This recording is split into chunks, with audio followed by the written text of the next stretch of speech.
Welcome to my channel. So ఎవరైనా నా channel ని కొత్తగా చూస్తున్నారా అయితే ఇక్కడ సబ్స్క్రైబ్ బటన్ ఉంటుందండి, అది క్లిక్ చేయండి. అండ్ దాని పక్కనే బెల్ బటన్ ఉంటుంది, అది కూడా క్లిక్ చేయండి. సో ఈ రోజు వచ్చేస్తే నేను వ్లాగ్ చేద్దాం అనుకుంటున్నానండి. ఈరోజు సండే, సో సండే వ్లాగ్ చేద్దాం అనుకుంటున్నాను. నేను ప్రస్తుతానికైతే సాంబార్ చేసేసాను ఆల్రెడీ. చాలా సింపుల్ సాంబార్ చేశాను, అందుకే నేను ఆ రెసిపీ మీకు యాడ్ చేయట్లేదు. అండ్ నెక్స్ట్ సాంబార్లోకి నేను ఇప్పుడు ఆలూతోని బజ్జీ అంటారా లేకపోతే ఫ్రెంచ్ ఫ్రైస్ అంటారా, పేరు మీరే పెట్టండి. నేను ఆ రెసిపీ మీకు ఇప్పుడు యాడ్ చేస్తాను. అండ్ ఈ రోజు వ్లాగ్ అంతా చూస్తూ ఉండండి. ఈ రోజు నా అవుట్ఫిట్ వచ్చేసి ఇదండి. మొత్తం ఇది నేను డబ్ల్యూలో తీసుకున్నాను. డబ్ల్యూ బ్రాండ్ ఆల్రెడీ మీకు తెలుసు కదా. సో అదనమాట, ఇది కోట్ మోడల్, లోపల బ్లాక్ వస్తుంది అండ్ బయట ఇలా ప్రింట్తో వస్తుంది, ప్యారిస్ ప్రింట్తో. సో ఇది నా అవుట్ఫిట్. సో ఈ ఆలు బజ్జీకి కావాల్సిన పదార్థాలు అయితే ఇవేనండి. ఒక కప్పు శనగపిండి, అండ్ ఒక హాఫ్ కప్పు బొంబాయి రవ్వ, ఒక పావు కప్పు రైస్ ఫ్లోర్, అండ్ కొంచెం సాల్ట్, కారం అండ్ చాట్ మసాలా, కొంచెం రోజ్మేరీ తీసుకున్నాను, అండ్ కొంచెం మిక్స్డ్ హెర్బ్స్ తీసుకున్నాను, అండ్ కొంచెం పార్స్లీ తీసుకున్నాను. ఈ మూడు కంప్లీట్లీ ఆప్షనల్ అండి, ఉంటే వేసుకోవచ్చు లేకపోతే లేదు. అండ్ కొంచెం ఒక half tablespoon of ginger garlic paste, అల్లం వెల్లుల్లి ముద్ద. సో వీటితో ఇప్పుడు మనం బజ్జీ రెడీ చేసుకుందాం, ఓకేనా. ఫస్ట్ అయితే నేను ఒక 2 ఆలూస్ని బాయిల్ చేసుకుంటున్నానండి బాగాని. సో ఈ బజ్జీలకి నేను ఇలా కట్ చేసుకుంటున్నానండి, ఫ్రెంచ్ ఫ్రైస్ లాగా. ఎందుకంటే పిల్లలు అయితే ఫ్రెంచ్ ఫ్రైస్ షేప్లో ఉంటే చాలా ఫాస్ట్గా తింటారు కదా, వాళ్ళు ఇష్టపడి తింటారు కదా. అందుకని చెప్పి నేను ఈ షేప్లో కట్ చేసుకుంటున్నాను అనమాట, ఫ్రెంచ్ ఫ్రైస్ షేప్లోని. సో మీకు కొంతమందికి తెలుసు, కొంతమందికి తెలియపోవచ్చు, అందుకనే నేను కట్ చేసి కూడా చూపిస్తున్నాను ఈ ఆలూని. సో ఇప్పుడు మనం బజ్జీలు వేసుకుందాం. ఇప్పుడు బజ్జీకి మిశ్రమం తయారు చేసుకోవాలి కదండి, అందుకని ఇందాక చూపించిన ఇంగ్రీడియంట్స్ అన్నీ మనం ఒక బౌల్లో వేసేసుకోవాలి. మొత్తం ఇంగ్రీడియంట్స్ అన్నీ ఒక బౌల్లో వేసుకొని బాగా కలుపుకోవాలన్నమాట. సో ఇలా మనం ఒక్కొక్కటిగా వేసుకొని సాల్ట్, కారం అన్నీ కూడా అడ్జస్ట్ చేసుకోవాలండి. మనం ఇలా వేసుకున్న తర్వాత, కలుపుకున్న తర్వాత కూడా సాల్ట్, కారం అన్నీ మనం చెక్ చేసుకుంటూ ఉండాలి, లేకపోతే మనకు తెలీదు. అండ్ ఇందులో నేను యాడ్ చేస్తున్నాను ఈటింగ్ సోడా, కొంచెమే యాడ్ చేస్తున్నానండి, ఎక్కువ అవసరం లేదు సోడా అనేది. యాక్చువల్గా పిల్లలు తినే దాంట్లో సోడా ఎక్కువ మిక్స్ చేయకూడదు, బట్ నేను ఒక 1 pinch of eating soda add చేస్తున్నాను అంతే. మీరు చూస్తున్నారు కదా, సో ఇంతే నేను యాడ్ చేశాను, అంతకుమించి ఎక్కువ యాడ్ చేయట్లేదు. సో నెక్స్ట్ అల్లం వెల్లుల్లి ముద్ద కూడా మనం ఏదైతే తీసుకున్నామో అది కూడా యాడ్ చేసుకుంటున్నాను. నెక్స్ట్ పార్స్లీ వేస్తున్నాను లైట్గా.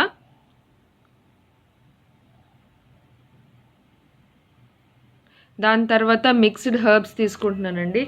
ఈ మిక్స్డ్ హెర్బ్స్ గురించి చెప్పాలండి, ఎందుకంటే ఇప్పుడు ఈ మధ్యకాలంలో మిక్స్డ్ హెర్బ్స్ అనేది చాలా చాలా ఎక్కువ యూసేజ్ అవుతుంది. ఎనీథింగ్, దోశల మీదకి కానీ, పిజ్జాస్, బర్గర్స్, ఎనీథింగ్ అండి, దాని మీదకి మనం జస్ట్ ఇది గార్నిష్ చేసుకొని తింటే చాలా బాగుంటుంది.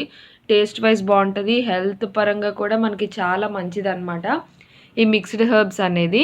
సో ఇప్పుడైతే నేను కొంచెం వాటర్ వేసుకొని థిక్ కన్సిస్టెన్సీ వచ్చినంత వరకు ఈ మొత్తం మిశ్రమాన్ని నేను కలుపుకుంటున్నాను అనమాట. ఎందుకంటే నేను బజ్జీ అన్నాను కదా, సో బజ్జీకి మనం ఎలా అయితే కలుపుకుంటామో అలా కలుపుకుంటున్నాను నేను కూడా. సో దాని తర్వాత ఈ ఆలు ఏవైతే కట్ చేసుకున్నామో అవన్నీ ఇందులో వేసేసుకోవాలండి, వేసేసుకొని డీప్ ఫ్రై చేసుకోవాలి. సో డీప్ ఫ్రైకి అంతా రెడీ అయిపోయింది అనమాట. నేను ఒక్కొక్కటిగా ఇందులో వేసేసుకుంటున్నాను. ఆ మిశ్రమంలో మొత్తం ఆలు కట్ చేసినవన్నీ నేను అందులో పెట్టేసుకున్నాను. అండ్ దాంట్లోంచి ఒక్కొక్కటిగా నేను ఆయిల్లో వేసేస్తున్నాను అనమాట. సో చక్కగా మంచిగా డీప్ ఫ్రై అయితే మనకి ఆలు ఆల్రెడీ సగం బాయిల్ అయిపోయింది కాబట్టి ఉడకదు అనే ప్రాబ్లం ఉండదు. ఎందుకంటే అందుకే నేను ముందుగంటనే బాయిల్ చేస్తాను అనమాట. సో పిల్లలకి ఇచ్చినప్పుడు ఇలాంటివి ఇస్తూ ఉంటే వాళ్ళకి చాలా ఇంట్రెస్టింగ్గా తింటారు. నాకు చాలామంది మన సబ్స్క్రైబర్స్ అడిగారు కిడ్స్కి స్నాక్స్ ఏమన్నా చెప్పండి అని. సో అందుకనే నేను ఇది చేస్తున్నాను అనమాట. సో ఇది చాలా ఈజీ రెసిపీ. అండ్ మనం ఈ షేప్లో కట్ చేయడం వల్ల వాళ్ళకి ఏంటంటే ఫ్రెంచ్ ఫ్రైస్ తింటున్న ఇది ఉంటుంది. పెద్దవాళ్ళకి ఏంటంటే బజ్జీలు కార్వింగ్ అంటే బజ్జీలు తినాలి అనిపిస్తే ఇలాంటివి ఏమన్నా చేస్తే పెద్దవాళ్ళు కూడా తింటూ ఉంటారనమాట.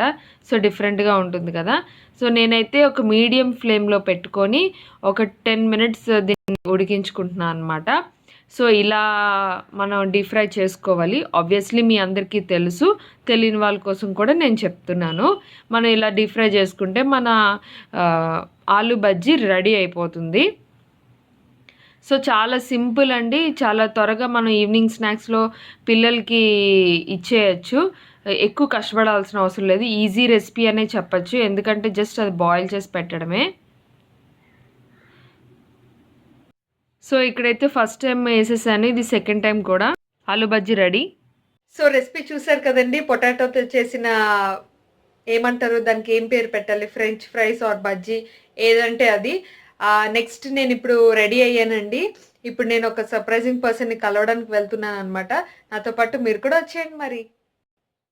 సో ఫైనల్లీ నేను అలేఖ్య గారిని మీట్ అయ్యాను, హెవెన్లీ హోమ్మేడ్. చాలా హ్యాపీగా ఉందండి, నేనైతే చాలా హ్యాపీ ఫీల్ అయ్యాను. తను చాలా బాగా పలకరించారు, చాలా బాగా మాట్లాడారు అనమాట. Thank you so much Alekhya గారు, you are so so so cute. And hitech అబ్బాయి గారు కూడా హాయ్. సో నేనైతే అక్కడి నుంచి నేను మళ్ళీ విశాఖ ఉత్సవ్కి వచ్చేసానండి. నేను తనని మీట్ అయ్యి డ్వాక్రా బజార్లో ఇక్కడ విశాఖ ఉత్సవ్కి వచ్చాను. సో ఈ ఉత్సవ్ కూడా నేను మీకు ఇప్పుడు ఎక్స్ప్లోర్ చేయబోతున్నాను అనమాట. చూస్తూ ఉండండి వీడియో మొత్తం. సో నేను ఏవేవైతే ప్లేసెస్ తిరిగానో అవన్నీ నేను చూపిస్తున్నానండి ఈవినింగ్ నుంచి. సో ఇదైతే ప్యారిస్ టైప్లో పెట్టారు and giant wheel exhibition area అనమాట. నేను ఎక్స్ప్లోర్ చేయడానికి ఆల్రెడీ చాలామంది చూపించారు అండ్ ఛానల్స్లో కూడా మనకి టీవీలో న్యూసెస్లో అన్నిట్లో బాగా చూపిస్తున్నారు. సో అందుకనే నేను ఎక్కడికైతే వెళ్ళానో అది మాత్రమే నేను షూట్ చేస్తున్నాను అనమాట. సో ఇలా మొత్తం ఎగ్జిబిషన్ ఏరియా అనమాట ఇదంతాని. అండ్ నెక్స్ట్ మనకి ఇక్కడ ర్యాలీ కూడా జరిగింది, పెరేడ్ అనమాట. సో రకరకాల స్టాల్స్ ఇవన్నీ పెట్టారండి. ఆ ఎగ్జిబిషన్ ఏరియా పక్కనే మనకి food stalls, next business stalls, ఇలా రకరకాల స్టాల్స్ పెట్టారు. అండ్ నెక్స్ట్ అయితే పెరేడ్ జరుగుతుంది, అన్ని స్కూల్స్ వాళ్ళు ఒక్కొక్క థీమ్తో వస్తున్నారండి, పెరేడ్ చేస్తున్నారు.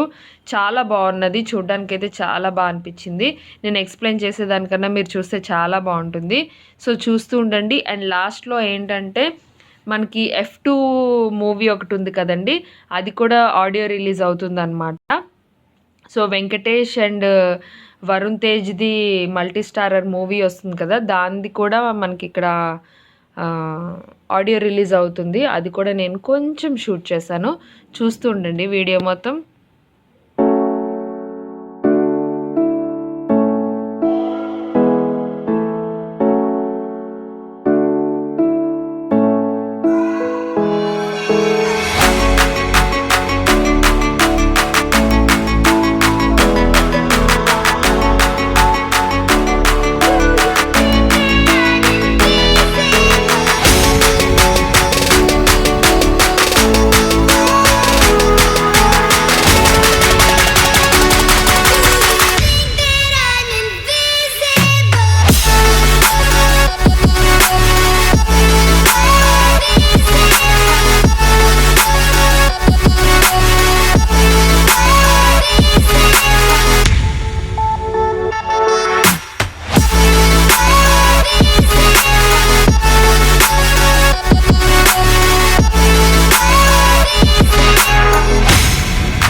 సో మొత్తం వ్లాగ్ అయితే మీరు చూసారు ఈరోజు. ఏం చేశాను, ఏంటనేది, ఏం తిన్నాను, ఎక్కడికెళ్ళాను, ఎవరిని మీట్ అయ్యాను.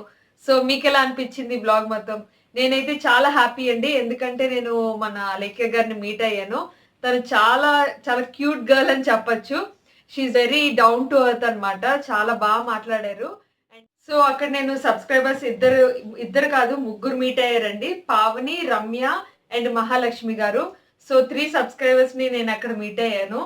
సో వాళ్ళు కూడా చాలా పలకరించారు. నన్ను గుర్తుపట్టి కూల్ బై నీల్ మీరే కదండీ అని చెప్పి చాలా పలకరించారనమాట. నేను వాళ్ళ పిక్స్ కూడా అన్ని నేను end of the video add చేస్తాననమాట పిక్స్ అన్ని. So end of the video కూడా మీరు పిక్స్ చూడండి. ఓకేనా? సో విశాఖ ఉత్సవ్ కూడా నేను ఎంతవరకు అయితే ఎక్స్‌ప్లోర్ చేయగలనో అంతవరకు నేను చూపించానండి. ఎందుకంటే నేను ఏవేవైతే ప్లేసెస్ తిరిగానో అవి నేను మీకు చూపించగలిగాను. సో అక్కడైతే నేను ఒక 2 ఇయర్ రింగ్స్ పర్చేస్ చేశాను. పెద్దగా ఏం పర్చేస్ చేయలేదు. సో ఈ 2 ఇయర్ రింగ్స్ పర్చేస్ చేశాననమాట. ఇదైతే 30 రూపీస్ అండి. సో ఇది 30 రూపీస్ అండ్ ఇది కూడా 30 రూపీసే. ఇది కూడా నేను మీకు చూపిస్తాను. అక్కడ పెద్దగా ఏం పర్చేస్ చేయలేదు. ఎక్కువ ఫుడ్ స్టాల్స్ ఎక్కువ ఉన్నాయన్నమాట. సో అక్కడ తినడానికైతే ఎక్కువ ఉన్నాయి. అండ్ ఇది నెక్స్ట్ వన్. ఇది కూడా 30 రూపీసేనండి. సో ఈ 2 తీసుకున్నాను నేను. ఈ 2 ఎలా ఉన్నాయి అనేది కూడా నాకు కామెంట్ సెక్షన్ లో తప్పకుండా షేర్ చేయండి. సో ఇది ఒక బెలూన్ తీసుకున్నాను. లైట్స్ బెలూన్ అన్నమాట. దీని కాస్ట్ వచ్చేసి 100 రూపీస్ అండి. కొంచెం ఎక్కువ కాస్ట్ అనిపించింది. బట్ అయినా కూడా చాలా నచ్చింది ఈ లైటింగ్స్ తో. ఇక్కడ కూడా మనకి లైటింగ్ మొత్తం ఇలా ఆన్ అండ్ ఆఫ్ చేసుకోవచ్చు. ఇలా అన్నమాట. సో చూసారు కదా ఎంత బాగుందో. ఇలా కూడా ఆన్ చేసుకోవచ్చు. సో మీకు బాగా కనిపించాలని లైట్స్ కూడా ఆఫ్ చేసి చూపించాను. సో ఇవేనండి నేను పర్చేస్ చేసినవి. పెద్దగా ఏం పర్చేస్ చేయలేదు. ఎక్కువ ఫుడ్ స్టాల్స్ ఉండడం వల్ల అవి కొనుక్కొని తినేసరికి అయిపోయింది. సో ఈ వ్లాగ్ మీకు ఎలా నచ్చింది అనేది నాకు కంపల్సరీ కామెంట్ సెక్షన్ లో షేర్ చేసుకోండి. అండ్ ఇఫ్ మీకు ఈ వీడియో కనుక నచ్చినట్టయితే please subscribe to my channel and like, share, comment చేయండి. Thanks for watching. Take care. Bye.